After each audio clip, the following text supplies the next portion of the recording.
오늘의 정치권 이슈, 국민의힘 조은희 의원, 더불어민주당 양이원영 의원과 이야기 나눠보겠습니다. 안녕하십니까? 네, 안녕하세요. 먼저 김명수 합참의장 인사청문회 지금 한창 진행되고 있는데 주요 쟁점들이 근무 태만 관련해서 골프장 이용과 주식, 거래, 그리고 자녀의 학폭 의혹까지 쟁점으로 좀 떠오른 것 같아요. 네, 그렇죠. 사실은 합참의장이라고 하면은 우리 군인들의 총사령관 역할이지 않습니까? 네. 근데 북한이 도발을 해오던 그 시기에 그 관련한 미사일을 쏘던 때도 그렇고 그런 시기에 주식 거래를 했다거나 아니면 골프장을 이용했다거나 근데 그걸 근무 중에 한 게 아닌가 싶은 지금 의심도 들고 있지 않습니까? 그런 분이 어떻게 전 군을 총 지휘할 수 있는 사령관 역할을 할 수 있을지 좀 의심스럽습니다. 청문준비단에서는 뭐 작전에 대한 어떤 조치 요원이 아니었기 때문에 가능하지 않았겠느냐 이런 이야기를 하고 있는 것 같은데요. 네, 일단 학폭부터 먼저 말씀을 예. 드리면요. 11년 전에 따님이 중학교 2학년 때 있었던 이야기인데요. 예. 본인도 몰랐던 사안이고 또 이 부분에 대해서 후보자가 이미 딸을 제대로 가르치지 못해서 죄송하다, 피해자한테 죄송하다 이런 사과를 드렸습니다. 그리고 이 학폭 문제는 요즘에 굉장히 중요한 사회적 현상이 돼 있는데요. 문제는 힘 있는 사람이 피해자를 두고 이 사건을 덮었거나 이럴 때 문제가 있는 거죠. 민주당의 정청래 최고위원이나 중진인 안민석 의원도 자녀 학폭 문제로 가슴앓이를 하고 있는 걸로 알고 있습니다. 그래서 우리 부모들은 또 우리 사회는 학폭을 예방하고 학폭 피해자가 생길 경우에 가해자로부터 분리하면서 가해자에 대한 제대로 된 처벌이 이루어지게 하는 그런 사회가 마땅한 거지 자녀 문제는 나라님도 어떻게 할 수 없는 거잖아요. 그래서 그런 문제에 대해서 우리가 좀 제대로 잘 들여다봐야 된다 이런 말씀을 드립니다. 그리고 또 골프나 주식 거래 같은 예. 경우는 본인이 스스로 해명한 게 근무 시간 내에 한 게 아니고 작전이 종료된 후에 했다라고 말씀하시니까 오늘 청문회 과정에서 그게 시시비비가 가려질 걸로 생각합니다. 예. 근데 뭐 자녀 문제와 관련해서 본인도 몰랐다고는 했지만 이렇게 학폭에 접수됐던 사안이기 때문에 이 법무부의 인사검증 관리가 조금 제대로 되지 않았던 것 아니냐 이런 비판들도 나오고 있는 것 같은데요. 네. 제가 간단하게 말씀을 드리긴 했는데요. 우선 학폭에 대한 문제는 왜 유독 지금 정부에서 추천하는 국무위원이라든지 이런 분들에게서 예. 학폭 사건이 많이 일어날까? 뭐 정순신 씨나 아니면 김승희 씨나 아니면 이번 건도 마찬가지인데요. 저는 권력형 학폭이 아닐까. 그러니까 부모가 가지고 있는 어떤 권력에 빗대어서 이런 학교 폭력을 저질러도 크게 나는 문제가 없는 게 아닌가라는 그런 인식을 혹시 아이들에게 잘못 심어준 게 아닌가. 그래서 사실은 그 어른이라고 하는 분들의 문제에 대해서 우리가 다시 한번 들여다보게 되는 거고요. 그 중에 하나가 이제 정순신 씨는 평소 아빠가 아는 사람이 많아서 뭐 재판에서 무조건 이긴다 이런 얘기를 수시로 해왔다는 거 아닙니까? 그리고 이동관 방통위원장 자녀에 대한 그 학폭 사건에서도 이동관 씨의 그 권력, 그 당시에 권력이 어떤 역할을 한 게 아닌가라고 이제 의혹이 자꾸 생기는 이유가 있는 겁니다. 그런 차원에서 이런 학폭 문제가 저희가 조명이 되는 게 아닌가 싶고요. 예. 그리고 아무리 물론 그건 뭐 이번 인사청문회에서 검토가 되겠지만 작전이 끝났다 하더라도 비상으로 대기를 해야 되는 거죠. 이제 일반 뭐 보병이라든지 뭐 아닌 대령 정도 되거나 이런 분들이라면 그럴 수 있겠지만 일정 정도 어떻게 보면 책임자급에 있는 분들이 그게 시간상으로 그게 딱 끝난 다음이라고 주식 거래를 하고 골프를 치러 가고 이건 기본적으로 안보에 대한 태도와 자세로 우리가 봐야 되지 않을까라는 생각이 좀 듭니다. 그리고 마지막으로 우리가 그동안 대통령실에서 이제 이런 인사 검증을 해왔는데 법무부 인사검증관리단에서 전문성을 이유로 해서 그 인사 검증의 역할을 가져가지 않았습니까? 근데 지금까지 문제가 됐던 이 많은 사람들에 대해서 과연 전문적으로 인사 검증을 하고 있느냐? 이번 학폭건에 대해서도 그냥 구두로 물어보고 아니라고 하니까 그냥 없던 일로 해버리는 이게 무슨 전문성일까? 과연 법무부가 자기 역할을 제대로 하고 있는지를 이번 건을 통해서 다시 한번 저희가 확인할 수 있다라고 생각이 듭니다. 혹시 이 부분에 대해서 반론할 이야기 있습니까? 지금 학폭이 이 후보자 경우 제외하고 3건이 이제 말씀을 하시는데요. 예. 그중에 2건에 대해서는 본인이 책임을 지고 사퇴를 한 경우고요. 한 건의 이동강 반통위원장 같은 경우는 피해자가 선처를 요구했던 건입니다. 그리고 학폭이 사실은 정청래 의원이나 또 안민석 의원에게도 있듯이 요즘에 드라마나 또 이런 걸로 해서 요즘에 특히 아주 꼼꼼히 이제 예. 사회적으로 문제가 되니까 그런 거지 문재인 정부나 과거 정부에서도 이런 저는 있었다고 생각합니다. 예. 제가 누누이 말씀드렸지만 이 일의 핵심은 과연 권력으로 학폭을 덮었느냐 아니냐 하는 문제를 따지는 데 있지 11년 전에 있었던 자녀의 그런 일이 있었다고 해서 청문회 대상이 아니고 검증을 잘못했다 하는 것은 그러면 누가 그 청문회 할 수 있는 자리에 오겠습니까? 예. 그런 부분에 있어서 청문회를 대하는 우리 여야의 태도도 조금 교정할 필요가 있다 이런 생각이 듭니다. 예. 어쨌든 집단 폭행에 가담을 했는데 서면 사과로 하고 가장 낮은 처분을 받았던 게 그 당시에 부모의 역할이 있었던 게 아니냐라고 이제 의심을 받을 수밖에 없는 상황이라서 이번 인사청문회에서 관련 내용들이 이제 검증되기 바랍니다. 예, 지금도 한창 진행되고 있기 때문에 인사청문회가 마무리되고 난 뒤에 어떤 해명 내용들도 좀 살펴봐야 될 것 같고요. 주제를 조금 바꿔서 지금 탄핵 소추안 관련해서 이동관 방통위원장이랑 그 검사 2명에 대한 탄핵안 재추진하는데 좀 속도를 내는 분위기가 민주당에서 감지되고 있다 이런 이야기 나오는데 원래 이제 30일에 이제 재추진하고 재발의하고 12월 1일 날 표결을 하기로 했었는데 네. 23일에 재발의하는 쪽으로 조금 앞당기는 방향이 되는 것 같거든요. 탄핵이 처리가 되려면 24시간 이상 그쵸. 본회의가 유지가 되어야 되거든요. 근데 제가 알기로는 그 전에 이틀 이상 본회의가 있는 계획은 없는 걸로 알고 23일 있습니다. 하루기 때문에 그러니까. 지금 김진표 국회의장에게 하루 더 연장하는 방안을 좀 요구할 것이다 이런 이야기가 나오고 있는 것 같은데 근데 뭐 어쨌든, 예. 김진표 의장님께서는 그 전에도 저희가 탄핵안을 보고했을 때 예. 그 당시에 만약에 하실 마음이 있으셨으면 하루 더 해주셨겠죠. 근데 그때 여야가 합의하지 않은 본회의 일정은 열지 않겠다라는 원칙을 그러니까 당신이 가지신 원칙을 말씀을 하셨기 때문에 예. 이번에도 저희가 이제 여야가 합의한 이틀 연속의 그 본회의 날짜를 생각을 하고 있는 겁니다. 예. 예. 그 그래서 제가 확정적으로는 알기로는 공식적으로 아직까지 뭐 그렇게 나오진 그런 않았다. 검토했거나 예. 그런 입장이 나가지는 않은 걸로 알고 있습니다. 또 뭐 이런 가운데 이원석 검찰총장에 대해서도 탄핵 추진 가능성 거론이 좀 되는 부분들이 있었습니다. 지도부 계획이 없다 이렇게 일축하긴 했는데 한동훈 장관은 그런 부분에 대해서 또 작심 발언 이어가기도 해서 이런 부분과 관련해서 민주당 김용민 의원 그리고 아침 인터뷰 내용 한번 짚어보고 다시 두 분 의견으로 나눠가도록 하겠습니다. 이원석 검찰총장의 특수부 검사 지키기는 마치 군부 독재 시절 하나회의 모습을 보는 것 같습니다.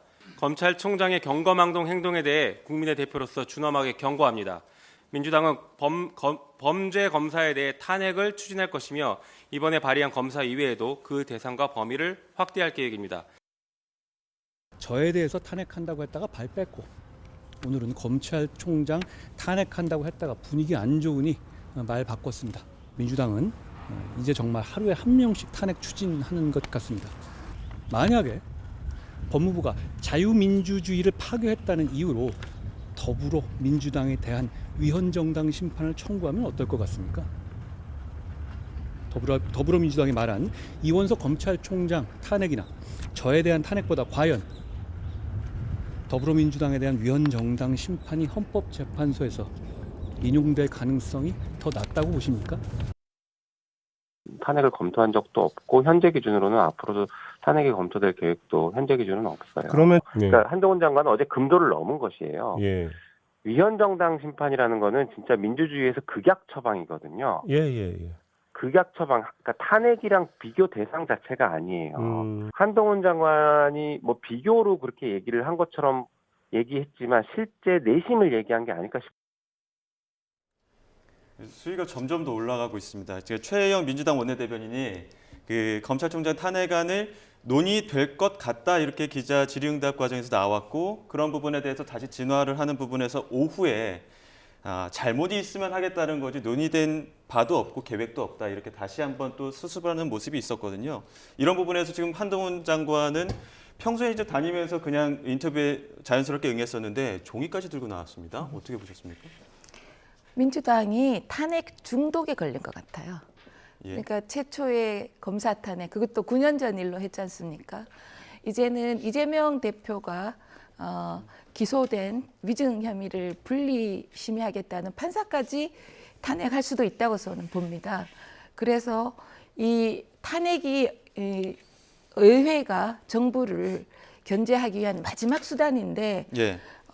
틈만 나면 탄핵, 이원석 총장 탄핵, 한동훈 장관 탄핵, 그리고 사실 이상민 장관 탄핵은 실조를 했지 않습니까? 그런데 6개월 후에 헌법재판관 9명 전원이 탄핵 기각을 했지 않습니까? 그래서 민주당도 탄핵이 인용이 되지 않는다는 걸 알고 있습니다.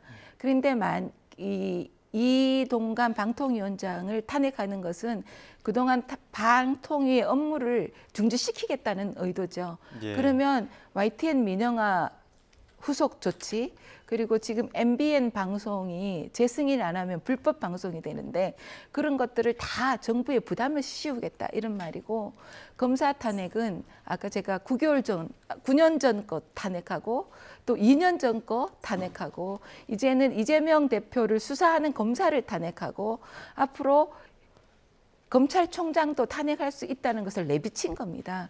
그러니까 법무부 장관은 검찰과 본인 같은 한 식구잖아요.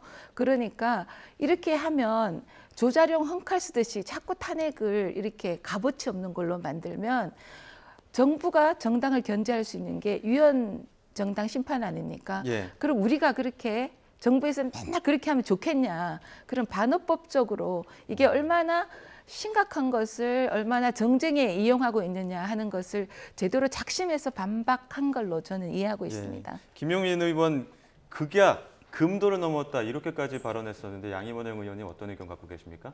한동훈 장관이 긴장했네요. 긴장한 걸로 보이십니까? 네, 긴장했네요. 어떤 부분에 네네. 긴장했을까요? 보복 기소했다고 대법원 예. 판결 났던 그 검사를 탄핵했을 때는 그렇게 반응이 안 나왔어요. 근데 그분은 특수부 검사가 아니었거든요. 예. 근데 검사들은 탄핵은 사실 다를 게 없습니다. 징계를 하는 거예요, 징계. 그러니까 국회의 권한을 가지고 사실은 지금 사법부에서 수사권 그리고 기소권 독점은 검사들이 하고 있잖아요. 예. 검사 외에는 할 수가 없어요. 그래서 사실 기소권을 가지고 권력을 획득하기도 하고 돈벌이도 한다고 지금 그런 여러 사례들이 있지 않습니까? 근데 자기 식구들, 검사들은 문제가 생기고 위법한 게 분명히 보이는데도 불구하고 제대로 수사도 안 하고 기소도 제대로 하지 않고 결국 그냥 자기들끼리 감싸주고 그냥 있는 거죠. 그러니까 검사라는 굉장히 특권 계층이 한국 사회에 지금 만들어지고 있는, 이미 만들어진 거죠. 우리가 그 민낯을 못 봤던 건데 그중에서도 특수부 검사들은 더 특별한 대우를 받아왔다는 걸 우리가 확인을 한 건데요. 갑자기 검찰총장이 나를 탄핵하냐 이런 얘기를 하시는데 저희가 뭐 최희영 의원님이 얘기가 좀 약간 잘못 전달됐을 수도 있지만 전혀 검토한 바가 없고 예. 의총에서도 얘기된 바도 없고, 왜냐하면 저희는 위법했다고 보이지만 징계가 필요하다고 보이지만 검찰이 내부에서 싸고 도는 오히려 승진까지 시키는 그런 검사에 대해서 삼권 분립의 대한민국 사회에서 국회가 가진 권한으로 그 검사들을 그 특권층에 대해서 분명하게 징계를 하는 역할을 하는 겁니다. 그래서 저희가 4명의 검사가 분명히 봤을 때 위법한 행동을 한 걸로 저희가 보여졌기 때문에 한 건데 그중에 이제 2명 정도가 의총에서 얘기가 돼서 이번에 탄핵 얘기가 되는 거고요. 예. 이동관 방통위원장도 마찬가지입니다. 방통위원장 된 후도 그렇고 그 전에 내정된 단계에서부터 상당히 여러 가지 법을 위반한 행동들이 많이 있어요. 어떻게 5명이 합의해서 논의하고 거기서 표결해서 하는 그 방통위를 7개월 전에 국회에서 통과시킨 방통위원을 지금까지 임명 안 시키면서 2인 체제로 그것도 2명이서 모든 걸 14건을 의결을 하면서 사람들을 다 해임시키고 지금 이렇게 방송 장악의 단계를 밟아가지 않습니까? 국민들 시선은 아랑곳하지 않고 거의 검열 방송, 전 땡윤 방송이 시작이 된 것 같은데 이런 불법적인 방송 장악에 대해서 저희가 국회의 권한으로 탄핵을 하는 거고요. 그리고 위법한 행동을 한 예를 들면 우리가 만약에 경찰관이 자기의 사적인 어떤 정보를 이용하기 위해서 자기 집에 고용된 누구를 이렇게 범죄 사실을 들여다본다거나 이렇게 하면 이거는 다 불법이고 사실 파면까지 가는 거예요. 근데 검사는 그래도 됩니까? 아니 그리고 자기 처남 마약 사건에 대해서도 아니 이 정부는 마약 사범에 대해서 철저하게 한다면서요. 근데 왜 3개월 동안 질질 끌리고 그렇게 합니까? 근데 그런 한두 가지 건이 아닌 비리나 아니면 부패나 아니면 위법한 행동을 저지른 검사에 대해서 누가 그걸 처벌을 합니까? 검사가 수사하고 기소하지 않는데 결국은 국회에서 탄핵을 할 수밖에 없는 거다. 근데 그 내용에 대해서 그럼 변명을 하거나 그게 사실이 아니다 이렇게 말을 해야 되는데 그게 아니라 이렇게 말하는 것은 저는 날선 발언들이 있다 보니까 그런 부분에서 한동훈 장관님께서 저는 굉장히 긴장을 했구나. 그래서 국회 탄핵 권한이 제대로 작동을 하고 있는구나라는 전 생각이 들었습니다. 설전이 많이 오간 부분들도 다 좀 마지막에 짚어주셨는데 어떤 반론 있으십니까? 반론이라기보다요. 이제 양이원영 의원님이 하신 말씀 속에 답이 있어요. 검사를 징계하기 위해서 탄핵을 한다는 거거든요. 근데 검사를 징계하기 위해서 탄핵할 수 없습니다. 왜냐하면 헌법상의 중대한, 법률상의 중대한 위반 사실이 있을 때 탄핵하는 거거든요. 그러니까 마음에 안 든다고 탄핵하는 겁니다. 그리고 이동관 방통위원장은 이제 취임하신 지 3달이 안 됐어요. 그런데 어떻게 중대한 위법, 헌법상, 법률상의 위법이 있겠습니까? 민주당의 마음에 안 드니까 징계 차원에서 하는 거죠. 그리고 민주당은 한동훈 장관에 대한 어떤 컴플렉스 같은 게 있는 것 같아요. 그리고 또 한동훈 장관하고 같이 말을 섞으면 본인이 인지도가 올라가고 또 열성 지지자들에게 박수를 받는다 하는 어떤 잘못된 생각을 갖고 있지 않느냐 이런 생각도 들고 그게 역설적으로 한동훈 장관을 더 키워주는 의미도 있다 이렇게 생각이 듭니다. 그런 점에서 이 탄핵의 엄중함을 민주당은 조금 가려주셨으면 좋겠다. 지금도 일사부재에 의해서 우리 당이 권한쟁의도 하고 또 가처분 신청도 했습니다만 이것이 받아들여지리라고 생각은 하지 않습니다. 그런데 9일 날 하고 23일 날 하겠다 하고 안 되면 30일 날 또 하겠다 하고 한 달에 3번 하겠다는 거죠. 그런 점에서 우리 168석을 가진 민주당이 밀어붙이면 어깨에 힘 탁 넣고 밀어붙이면 저희는 당할 수밖에 없죠. 그렇지만 국민께서 저희 여당이 제대로 일할 수 있게 또 민주당이 국정의 발목을 잡고 탄핵이 기각될 것은 본인들도 압니다. 그래서 그렇게 하는 점에 대해서 좀 회초리를 주셨으면 좋겠습니다. 총선 준비 가속화하고 있는 여야 내부 상황도 한번 살펴보겠습니다. 지금 국민의힘 혁신위 인요한 위원장의 계속된 그 중진들의 희생 요구에도 응답하지 않고 반발의 목소리가 좀 커지고 있는 상황이 보이고 있는데요. 인요한 위원장은 그럼에도 불구하고 믿어보겠다 이런 입장이고 또 최근 장제원 의원은 오늘 아침 인요한 위원장 인터뷰까지 들어보고 최근 장제원 의원의 발언도 같이 한번 들어보겠습니다. 우리가 뭐가 두렵겠습니까? 뭐가 어렵겠습니까? 저는 그래서 눈치 안 보고 삽니다. 할 말 하고 삽니다. 아무리 권력자가 뭐라 해도 저는 제 할 말 하고 삽니다. 난 의심의 여지가 하나도 없어요. 믿고 있습니까?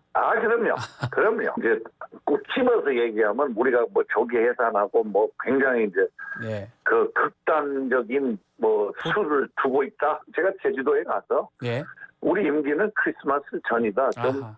좀 속도를 좀 줄여라. 왜 이러냐 자꾸.